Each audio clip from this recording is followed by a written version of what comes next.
మరి ప్రభువైన యేసుక్రీస్తు వారి శ్రేష్టమైన నామములో శుభాలు వందనాలు తెలియజేస్తూ ఉన్నాను.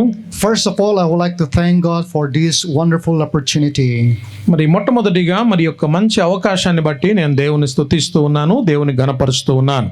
And secondly, I want to thank Pastor for inviting me for this special program. మరి యొక్క ప్రత్యేకమైనటువంటి కార్యక్రమానికి ఆహ్వానించినటువంటి పాస్టర్ గారికి కూడా నా ప్రత్యేకమైనటువంటి వందనాలు. It was not long ago that we came to know each other. మరి చాలా కొద్ది కాలం క్రితం మాత్రమే మేము ఒకరికొకరు పరిచయము. Recently, we came across each other on one of the program. మరి ఒకానొక సందర్భములో మేమిద్దరము కూడా కలుసుకున్నాము. And here we are together tonight. మరి ఈ రాత్రి ఇక్కడ మనం కూడుకొని ఉండడానికి గల కారణము, And I consider this as the privilege given by God and the program given by God. మరి ఈ యొక్క కార్యక్రమము తర్వాత ఈ యొక్క అవకాశము దేవుని ద్వారా పొందుకున్నాను అని నేను దేవుని స్తుతిస్తూ ఉన్నాను. Well, my name is Liang Kamai from Manipur. మరి నా పేరు లియాంగ్ కామాయ్. నేను మణిపూర్ ప్రాంతానికి చెందినటువంటి వాడను.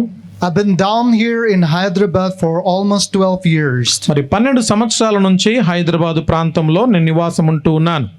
Teaching the word of God in one of the college. మరి దేవుని వాక్యాన్ని ఒకనొక బైబిల్ కాలేజీలో నేను బోధిస్తూ ఉన్నాను. And recently I resigned the teaching ministry and now I am working for the Lord. Wherever God calls me, I go and preach. మరి కొద్ది కాలం క్రితం మాత్రమే బైబిల్ కాలేజీలో నేను రిజైన్ చేసి నా ఉద్యోగానికి మరి స్వస్తి చెప్పేసి దేవుడు ఎక్కడైతే వాడుకోవాలనుకుంటున్నాడో ఆ ప్రదేశాల్లో నేను వాడబడుతూ ఉన్నాను. I have never planned to come over here, and even Pastor doesn't have a plan that he would call me tonight. మరి నాకు నిజానికి ఇక్కడ రావడానికి ఎటువంటి ప్రణాళిక లేదు. తర్వాత పాస్టర్ గారు పిలుస్తారని చెప్పేసి కూడా నేను అనుకోలేదు. But it was all the program of God that I should be here this evening. మరి యొక్క సాయంకాల సమయము నేను మీ మధ్యలో ఉండడం అనేది దేవుడు నిర్ణయించినటువంటి కార్యక్రమము. And if it is the program of God tonight that I should be here, మరి దేవుడు నిర్ణయించినటువంటి కార్యక్రమము కనుక నేను ఇక్కడ ఉన్నాను, then it is the program of God for all of you to be here tonight. అదే రీతిగా మీరందరూ కూడా ఇక్కడ ఉండడానికి గల ఒకే ఒక ఉద్దేశము దేవుడు నిర్ణయించాడు. So it is not the ritual duty that we come together here because Christians are celebrating Christmas. మరి ఇదేదో ఆచార వ్యవహార రీతిగా మనం చేస్తున్నటువంటి కార్యక్రమము కాదు. మరి దేవుని మహిమ కొరకు జరిగిస్తున్నటువంటి కార్యము. We are all here with the program of God and God wanted to tell you something through us. మరి మన ద్వారా ఇక్కడ ఉన్నటువంటి వీరందరికీ కూడా మరి దేవుడు ఏదో ఒక సంగతిని తెలియపరచడానికి ఇష్టపడుతూ ఉన్నాడు. Tonight I want to share about the love of God. మరి ఈ రాత్రి దేవుని ప్రేమ గురించి నేను మీతో ప్రకటించడానికి ఇష్టపడుతున్నాను. And for that I would like to read out the favorite scripture, John 3:16. మరి దీనికి సంబంధించినటువంటి చాలా మరి అందరికీ సుపరిచితమైనటువంటి దేవుని వాక్యము యోహాను సువార్త 3వ అధ్యాయం 16వ వచనాన్ని చదవబోతున్నాం. This John 3:16 has been read from our childhood. మరి ఈ యొక్క యోహాను సువార్త 3వ అధ్యాయం 16వ వచనం అనేది మన బాల్య దినాల నుంచి మనం చదువుకుంటూ వస్తున్నటువంటి వాక్యమే. And John 3:16 is a theme of the whole Bible. మరి బైబిల్ మొత్తానికి కూడా ఏదైనా ఒక ప్రధాన అంశము చెప్పాల్సి వస్తే అది యోహాను సువార్త 3వ అధ్యాయం 16వ వచనము. The word of God is a love letter for all of us. మరి దేవుని వాక్యం అనేది ప్రతి ఒక్కరికి కూడా ప్రేమ లేఖ లాంటిది. Today we are celebrating because God's love has been shown to every one of us. మరి ఇక్కడ ఉన్నటువంటి ప్రతి ఒక్కరికి కూడా దేవుని ప్రేమ అనేది అనుగ్రహించబడింది కనుక ఈ యొక్క కార్యక్రమాన్ని మనం కలిగి ఉన్నాము. I will read John 3:16 in English and some of you can read from Telugu. మరి నేను ఇంగ్లీష్లో చదువుతున్నాను, ఎవరైనా తెలుగులో చదవచ్చు. For God so loved the world that he gave his only son, that whoever believes in him should not perish but have eternal life. దేవుడు లోకమును ఎంతో ప్రేమించెను, కాగా ఆయన తన అద్వితీయ కుమారునిగా పుట్టిన వాని యందు విశ్వాసముంచు ప్రతి వాడును నశింపక నిత్య జీవం పొందునట్లు ఆయనను అనుగ్రహించెను. This letter was written by Apostle John. మరి ఈ యొక్క సువార్త అపోస్తలుడైనటువంటి యోహాను ద్వారా రాయబడింది. Apostle John was called the apostle of love. మరి అపోస్తులైనటువంటి యోహానుకు మరొక్క పేరే మరి అపోస్తులైనటువంటి ప్రేమ లేకుంటే ప్రేమకు నిదర్శనము. He was addressed as the disciple whom Jesus loved. మరి యేసుక్రీస్తు ప్రభువారు ప్రేమించినటువంటి వారిలో ప్రథముడు అని చెప్పాలి. He was the one who has experienced the love of God. మరి ఎవరైతే దేవుని ప్రేమను అనుభవించాడో అటువంటి వ్యక్తి అని చెప్పాలి. So with that experience he wrote this word in his book. మరి ఆయన అనుభవ రీతిలో నుండి ఆయన అనుభవ లోతుల్లో నుండి రాసినటువంటి మాట ఇది. And especially when we come to John 3, మరి యోహాను సువార్త 3వ అధ్యాయం మనం ప్రత్యేకంగా వచ్చినప్పుడు it was the conversation between Jesus Christ and Nicodemus. మరి నికోదేముకు యేసు ప్రభువారికి జరిగినటువంటి ఒక సంభాషణ. Nicodemus did not understand what born again is.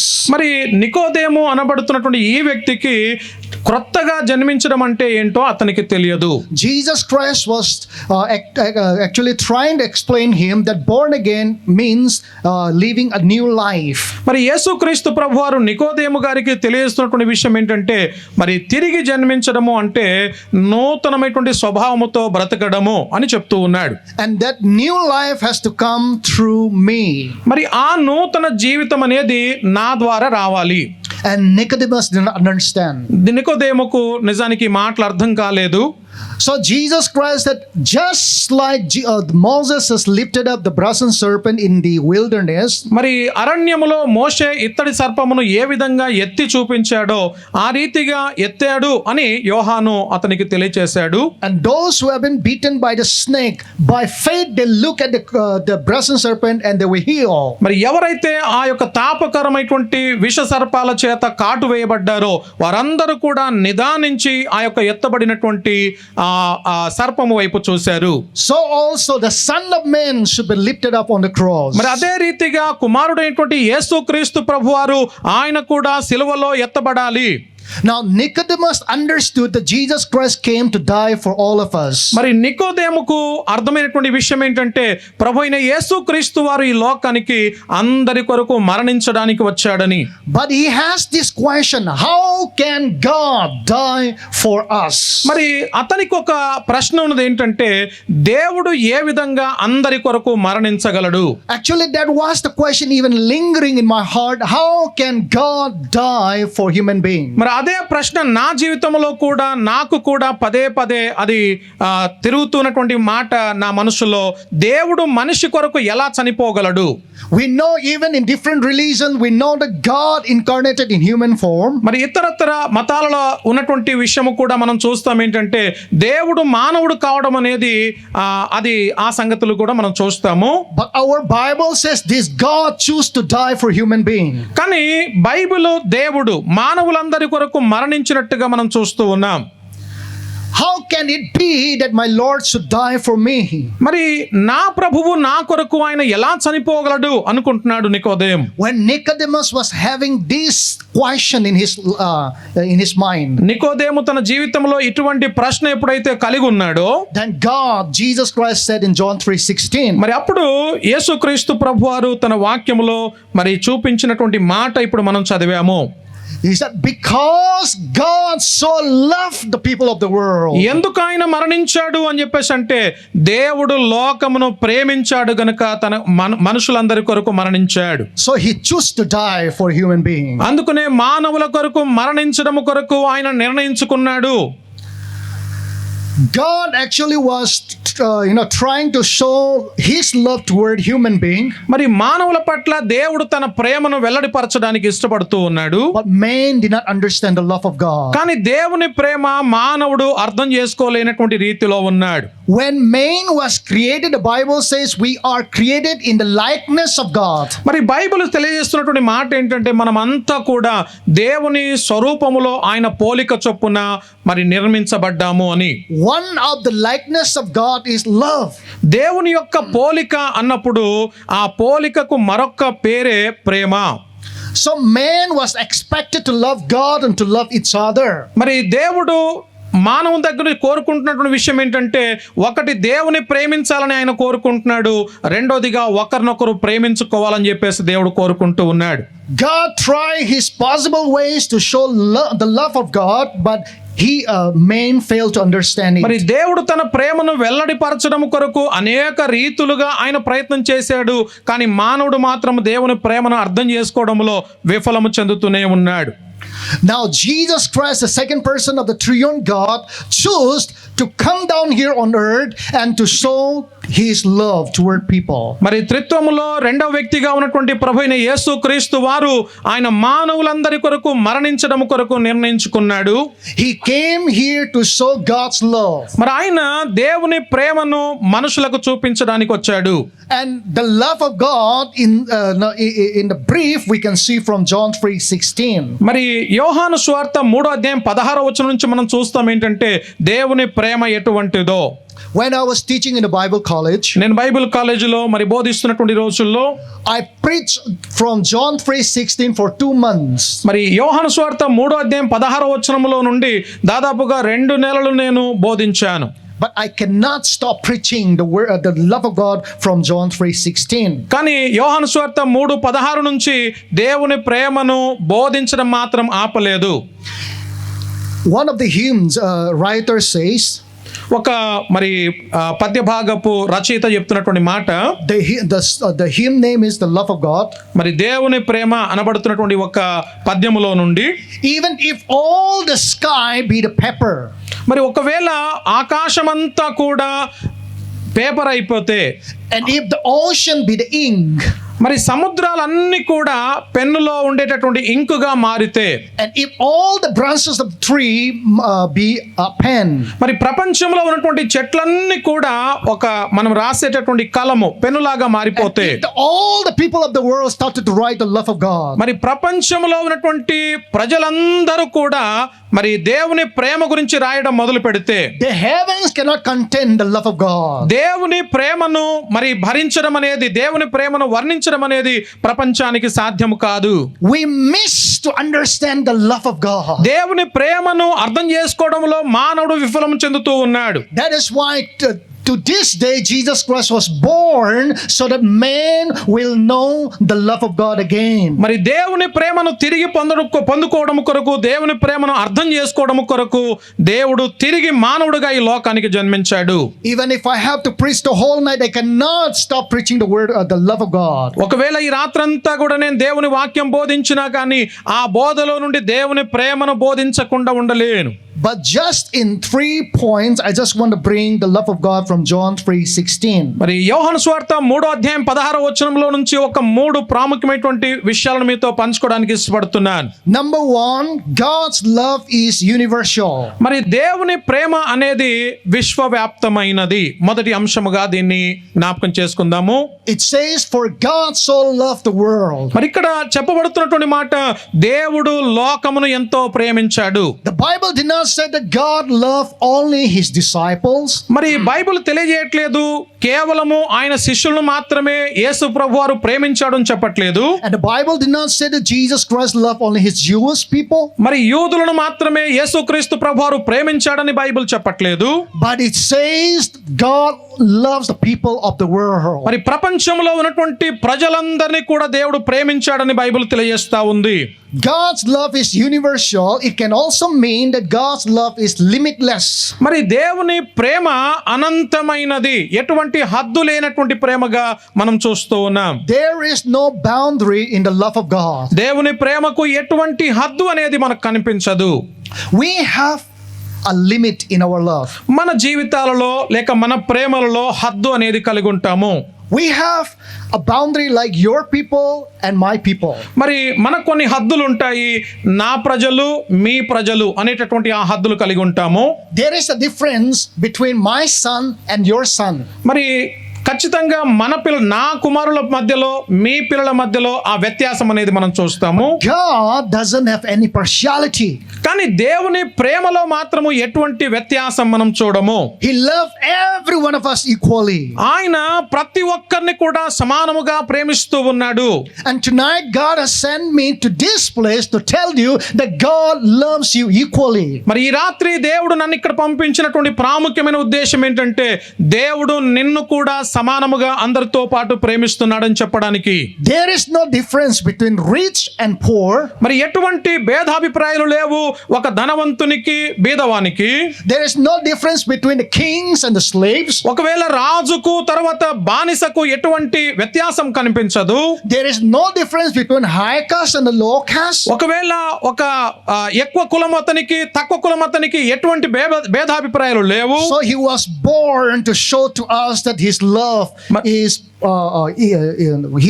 is without partiality. మరి ఎటువంటి వ్యత్యాసము చూపించకుండా ఆయన అందరినీ ప్రేమించడం కొరకు మానవుడిగా జన్మించాడు.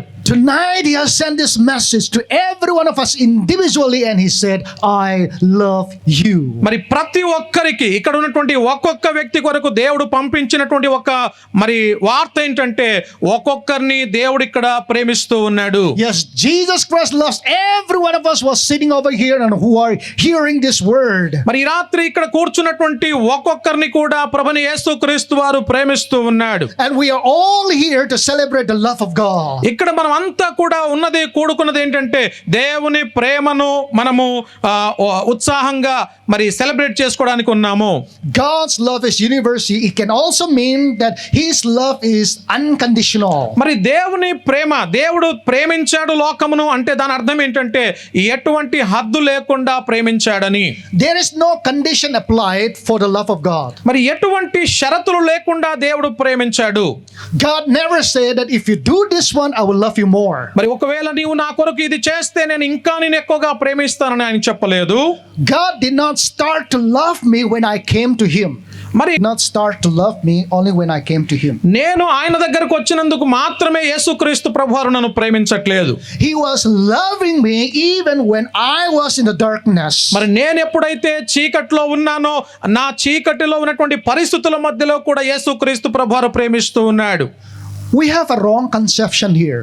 మనకు ఒక తప్పుడు అభిప్రాయం ఉంటుంది. We say God loves pastor family because they are serving God. మరి యేసుక్రీస్తు ప్రభువారిని వారు సేవిస్తున్నారు కనుక ఒక సేవకుని కుటుంబాన్ని మాత్రమే దేవుడు ప్రేమిస్తాడు అనుకుంటాము. I sometimes drink and sometimes be away from the church member, so God is not loving me. మరి నేను కొన్నిసార్లు అనుకుంటాను సంఘం నుంచి దూరం అయిపోవడం ద్వారా దేవుడు నన్ను ప్రేమించట్లేదు అనుకుని సంఘానికి నేను దూరం అవుతాను. That's a wrong conception. అది తప్పుడు అభిప్రాయము. God did not love me just because I am righteous. నేను నీతిమంతుని కాబట్టి దేవుడు నన్ను ప్రేమించలేదు. He loves me even when I was sinning. మరి ఎప్పుడైతే నేను పాపములో పడి ఉన్నానో అటువంటి పరిస్థితుల మధ్యలో కూడా దేవుడు నన్ను ప్రేమించాడు. Romans chapter 5 and verse 8 says, రోమిలకు రాసిన పత్రిక 5వ అధ్యాయం 8వ వచనంలో చెప్పబడుతా ఉంది. But God demonstrated his own love for us in this, while we are still sinners, Christ died for us. అయితే దేవుడు మన ఎడల తన ప్రేమను వెల్లడిపరచుచున్నాడు. ఎట్లనగా మనం ఇంకను పాపులమై ఉండగానే క్రీస్తు మన కొరకు చనిపోయెను. So some of you sitting over here, if you're thinking that God is not loving me, ఒకవేళ ఇక్కడ కూర్చున్నటువంటి వారిలో ఎవరైనా వ్యక్తిగతముగా దేవుడు నన్ను ప్రేమించట్లేదు అని చెప్పేసి ఒకవేళ అనుకుంటూ ఉంటే, here is the good news for all of you. ఇక్కడ ఉన్నటువంటి వారందరికీ కూడా ఒక శుభవార్త ఉన్నది. He said, I love you just the way you are. మీరు ఏ పరిస్థితుల మధ్యలో ఉన్నా నేను నిన్ను ప్రేమిస్తున్నాను అని యేసు ప్రభువారు చెప్తూ ఉన్నాడు. The question is, how do we know that God is loving us? ఇక్కడ ప్రశ్న ఏంటంటే దేవుడు నన్ను ప్రేమిస్తున్నాడని నాకు ఎలా తెలుసు? Listen carefully here. చాలా జాగ్రత్తగా విందాము. The more we draw closer unto God, the more we know the love of God. మనము దేవునికి ఎంత మనము సమీపస్తులుగా అవుతూ ఉంటామో దేవుని ప్రేమ అంతగా మనకు వెల్లడిపరచబడుతుంది. If you're walking far away from God, you will not see the love of God. ఒకవేళ దేవునికి మనము లేకుంటే దూరముగా వెళ్ళిపోతే దేవుని ప్రేమ మనకు అర్థం కాదు. So the more you come closer to God, the more you see that God God is loving you. మరి ఎంత దేవునికి దగ్గరగా మనం అవుతూ ఉంటామో దేవుని ప్రేమను అంతగా మనం అర్థం చేసుకుంటాము. In Northeast, there are two states, Nagaland and Manipur. మరి మణిపూర్, నాగాలాండ్ అనేటటువంటి రెండు ప్రాంతాలు మా రాష్ట్రంలో ఉన్నాయి. My parents live in Manipur. మరి సార్ యొక్క తల్లిదండ్రులు మణిపూర్లో జీవిస్తారు. I grew up from Nagaland. నాగాలాండ్లో మాత్రము బ్రదర్ అక్కడ పెరిగాడు. So for 5-6 years, I will not go home to Manipur. మరి 4-5 సంవత్సరాల వరకు మణిపూర్ ప్రాంతానికి అతను వెళ్ళలేదు. But a message used to come that your mother is loving you so much. మరి కానీ ఆ ప్రాంతంలో నుంచి ఒక మరి వార్త వచ్చేది ఏంటంటే మీ తల్లిగారు నేను ఎంతో ప్రేమిస్తున్నారు అనే మాట. I know that my mother is loving me, but I don't know much about how she loves me. మరి మా తల్లిగారు నన్ను ప్రేమిస్తున్నారు అనే విషయం నాకు తెలుసు కానీ ఎంత తాను ప్రేమిస్తుంది అనే విషయం మాత్రమో నాకు తెలియదు. Sometimes I forget my mom కొన్నిసార్లు నేను నా తల్లిని మర్చిపోతాను. because I live in different state. ఎందుకంటే నేను వేరే రాష్ట్రంలో జీవిస్తున్నాను కాబట్టి. But one year I went there for Christmas vacation. మరి ఒకానొక సంవత్సరములో క్రిస్మస్ దినమున నేను నా ప్రాంతానికి వెళ్ళినప్పుడు And when I came to her, మరి ఎప్పుడైతే నా తల్లిగారి దగ్గరికి నేను సమీపించానో I can see that my mother is loving me so much. అప్పుడు నాకు అర్థమైనటువంటి విషయం ఏంటంటే నా తల్లిగారు నన్ను ఎంతో ప్రేమిస్తున్నారు. Manipur is the climate, it is very cold. మరి మణిపూర్ ప్రాంతం అనేది చాలా ఆ వాతావరణం అంతా కూడా చాలా చల్లదనముతో ఉంటున్నటువంటి ప్రదేశము. Sometimes ice falls will be upon all the roofs of the house. మరి ఇంటి పైన అంతా కూడా మంచుతో కప్పబడుతూ ఉంటుంది కొన్ని సందర్భాలలో. It is not easy to get up early in the morning. మరి ఉదయాన్నే లేవడం అనేది అతి కష్టమైనటువంటి విషయము. Knowing that when my mother will wake up early in the morning 4 o'clock. మరి ఇది తెలిసి కూడా ప్రతి రోజు కూడా ఉదయకాలం 4 గంటలకే నా తల్లిగారు నన్ను లేపేది. She will boil water to wash face. Even for the bathroom, she will boil water. మరి బాత్రూమ్కి వెళ్ళడం కొరకు కూడా మరి వేడి నీళ్ళను చేసి నా తల్లిగారు నాకు ఇస్తూ ఉండేది. And in that early in the morning, before the sunrise, she will go to the jungle to collect some vegetable. మరి ఉదయాన్నే మరి సూర్యుడు ఉదయించక ముందే, సూర్యుడు రాకముందే నా తల్లిగారు అడవి ప్రాంతానికి వెళ్ళి కొన్ని కూరగాయలను తెచ్చుకోవడానికి వెళ్తూ ఉండేది. In Manipur, even if we don't have a kitchen garden, the jungle itself is the garden for us. మరి మణిపూర్ ప్రాంతంలో మాకు ప్రత్యేకంగా కూరగాయలు పండించుకోవడానికి ఆ కూరగాయల కోసం తోటలు ఉండవు, కానీ అడవిలో వెళ్తే చాలు చాలా మరి కావలసినటువంటి కూరగాయలు దొరికిపోతాయి. If you want mushroom, you go there, you find. మరి ఒకవేళ మీకు మష్రూమ్ కావాలి అని చెప్పేసి అనుకుంటే, పుట్టగొడుగులు కావాలనుకుంటే మీరు అక్కడ వెళ్ళి కనుక్కుంటారు. She will collect all those organic foods and then she will cook మరి for me. కావలసినటువంటి అన్ని ఆహార పదార్థాలన్నీ కూడా తీసుకొని నా తల్లిగారు ఆ కూరగాయలను తీసుకొని వచ్చేది. She was sacrificing her life for me because she loves me so much. మరి నన్ను తాను ప్రేమిస్తున్నందువలన మాత్రమే తన జీవితాన్ని తాను త్యాగము చేస్తా ఉన్నది. Now when I came to know about the love that my mother has offered for me, మరి ఎప్పుడైతే నా తల్లిగారు తన ప్రేమను నా మీద చూపిస్తున్నారు అనేది నాకు అర్థమైందో, I don't want to walk away from her. మరి ఆ తర్వాత నా తల్లిగారి నుంచి నేను దూరంగా వెళ్లడిపోవడానికి నేను ఇష్టపడలేదు. So if we all come to know the love of God, ఒకవేళ మనం ఇక్కడ ఉన్నటువంటి వారందరం కూడా దేవుని ప్రేమను తెలుసుకుంటే, you will never walk away from the love of God. మీరు ఎట్టి పరిస్థితిలో కూడా దేవుని నుంచి దూరంగా పోలేరు. So tonight let us make a decision. ఈ రాత్రి ఒక నిర్ణయాన్ని మనం తీసుకుందాము. From tonight on I will step one more step closer unto God to see his love. మరి ఒకవేళ ఈ రాత్రి నీవు తీసుకోవాల్సిన నిర్ణయం ఏంటంటే, నా ఒక్క అడుగుము నేను ముందుకు వేయడం ద్వారా నేను దేవునికి సమీపము కావాలని. Why do people backslide?